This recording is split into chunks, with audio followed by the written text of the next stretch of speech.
നിങ്ങളുടെ ബോഡി ഇവിടെ ഇൻവെസ്റ്റ് ചെയ്തു. പക്ഷെ പല ആൾക്കാരുടെയും മനസ്സ് ഇവിടെയല്ല, പല സ്ഥലങ്ങളിലേക്കാണ്. പ്ലീസ് അതിലേക്ക് നിങ്ങൾ എന്ത് ചെയ്യണം? ഇവിടെ തിരിച്ച് ഇവിടേക്ക് കൊണ്ടുവരാം. ഒരു പക്ഷേ നിങ്ങളുടെ ജീവിതത്തില് ഒരുപാട് സ്വപ്നം കണ്ട് ഉപേക്ഷിച്ച പല കാര്യങ്ങളുണ്ടായിരിക്കാം. അതെല്ലാതും നേടിത്തരാൻ ജഗദീശ്വരൻ പ്രകൃതി നിങ്ങൾക്ക് നൽകിയ 2 ദിവസമായിരിക്കാം ഈ 2 ദിവസം. മറ്റൊരു കാര്യം കൂടി ഉണ്ട്. പലപ്പോഴും നമ്മൾ പല കാര്യങ്ങളും പലപ്പോഴും നേടി നഷ്ടപ്പെട്ടിട്ടുണ്ടായിരിക്കാം.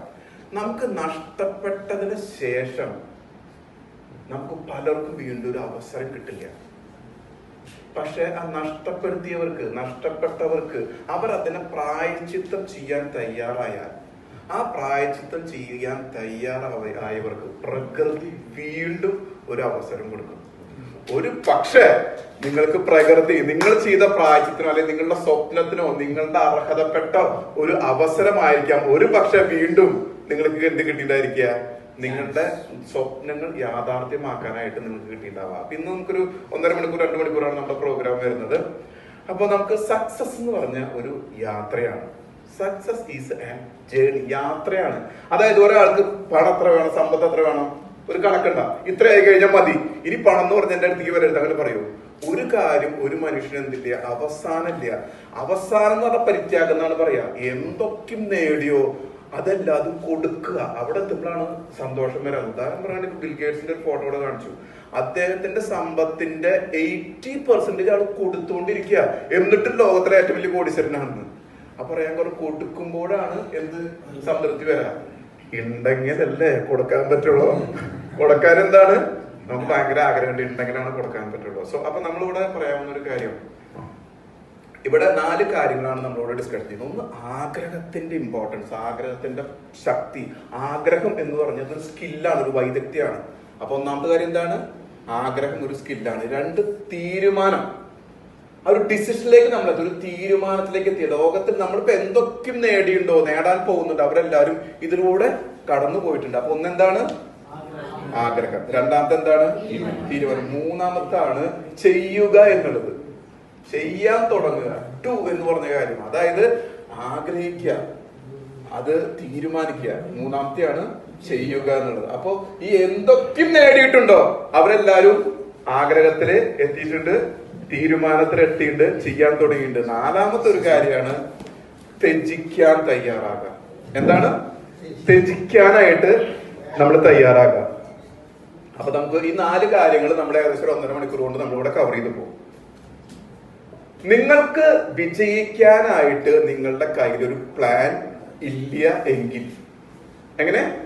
നിങ്ങൾക്ക് വിജയിക്കാനായിട്ട് നിങ്ങളുടെ കയ്യിലൊരു പ്ലാൻ ഇല്ല എങ്കിൽ അപ്പോഴും നിങ്ങളുടെ കയ്യിലൊരു പ്ലാൻ ഉണ്ട്.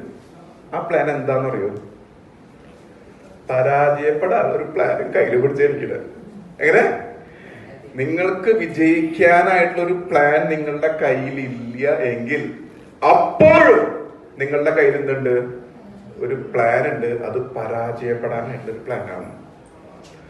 അപ്പൊ നമ്മൾ ഒന്നാമത്തെ കാര്യം എന്താണ് പറഞ്ഞത്? ആഗ്രഹം. ആഗ്രഹത്തിന്റെ ആദ്യ പടിയാണ് ശുഭാപ്തി വിശ്വാസം എന്നുള്ളത്. എന്താണ്?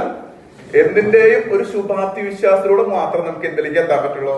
ആഗ്രഹത്തിലേക്ക് എത്താൻ പറ്റുള്ളൂ. ഇവിടെ പറഞ്ഞു 2 ദിവസം ട്രെയിനിങ് ഉണ്ടെന്ന് പറഞ്ഞു.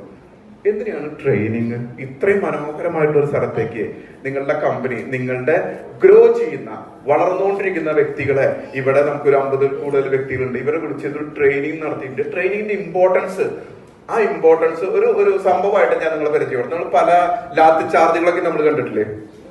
ലാത്തി ചാർജുകൾ നമ്മൾ കണ്ടിട്ടുണ്ട്, ശരിയാണോ? ഈ ലാത്തി ചാർജുകളിൽ എങ്ങനെയാണ്? ഒരു 3000 മുതൽ മേലെ ആൾക്കാർ അവിടെ ഉണ്ടാവും. ജാഥയ്ക്കൊക്കെ എത്ര പേരുണ്ടാവും? 3000-ത്തിന് മേലെ ആൾക്കാരുണ്ടാവും. അതിനെ നിയന്ത്രിക്കാനായിട്ട് എത്ര പേരുണ്ടായിരിക്കും? ഒരു 30 മുതൽ 50 പോലീസുകാരുണ്ടാവാം. ഈ ജാഥക്കാര് പ്രക്ഷോഭമായിട്ട് വരാണ് ചെയ്യണേ. ഇവരാരാണ് നിയന്ത്രിക്കാനുള്ളത്? 30 മുതൽ 50 പോലീസുകാരാണ്. ജാഥ അതിന്റെ പരിസമാപ്തിയിലേക്ക് എത്താണ്, സംഘർഷം തുടങ്ങാണ്. എന്താണ് അവിടെ സംഭവിക്കുന്നത്? അവിടെ 3000 മുതൽ 5000 പേര്, ഇവിടെ 30 പോലീസുകാര്. ഈ 30 പോലീസുകാര് ഒരു സൈഡിൽ നിൽക്കുന്നു, 3000 പേര് അവിടെ നിൽക്കുന്നു. ഈ 3000 പേര് ഇങ്ങനെ അടുത്ത് ഇങ്ങനെ വരണ കണ്ടിട്ടുണ്ട? അതായത് കടലിരമ്പി വരണ പോലെയാണ് വരാ. ഈ 30 പേര് ഇവിടെ നിൽക്കും. ഇവിടെ തടയണം, കാരണം അടുത്ത സ്ഥലത്തേക്ക് പോകണം. ഇവർക്ക് ഓർഡർ എന്താണ്? പോലീസുകാർക്ക് ഓർഡറാണ്, തടയാനാണ്. ഈ 30 പോലീസുകാർ ഇങ്ങനെ നിൽക്കും. ഇങ്ങനെ നിൽക്കുമ്പോ അവിടെ കമാൻഡർ ഉണ്ടായിരിക്കും അവിടെ. അപ്പൊ ഇവരിങ്ങനെ നിൽക്കണ്ടായിരിക്കും. അടുത്ത കാര്യം എന്താന്ന് ചോദിക്കുകയാണെങ്കിൽ, ഈ ഇങ്ങനെ നിൽക്കുന്ന പോലീസുകാരടുത്ത് ഇവിടെ കമാൻഡർ ഒരു വാക്ക് അവിടെ പറയും. ഈ വാക്കിലാണ് അത്ഭുതങ്ങൾ നടക്കാൻ പോകുന്നത്. അദ്ദേഹം ചാർജ് എന്നൊരു വാക്ക് പറയുമ്പോ ഈ പോലീസുകാർ ഒരു കാല് ബാക്കിൽ വെക്കുക, പിന്നെ അടിയ. അപ്പൊ ചാർജ് എന്ന് പറയുമ്പോ പോലീസുകാർ എന്താ ചെയ്യണേ? ഒരു കാല് ബാക്കിൽ വെക്കുക, അടിക്കുക. ഈ ചാർജ് എന്ന് കേൾക്കുമ്പോ അവരെന്താ ചെയ്യാന്ന് പറയോ? ചാർജ് എപ്പോ കേട്ടു അപ്പൊ ഓടാം. ഇതാണ് 3000 പേരുടെ മൈൻഡുണ്ട്. അവര് ചാർജ് പറയുമ്പോ ഓടാം. ഇത് കാരണം കൊണ്ടാണ് ട്രെയിൻഡ് ആയിട്ടുള്ള 30 പേർക്ക് 3000 പേരെ എന്ത് ചെയ്യാൻ പറ്റുന്നത്?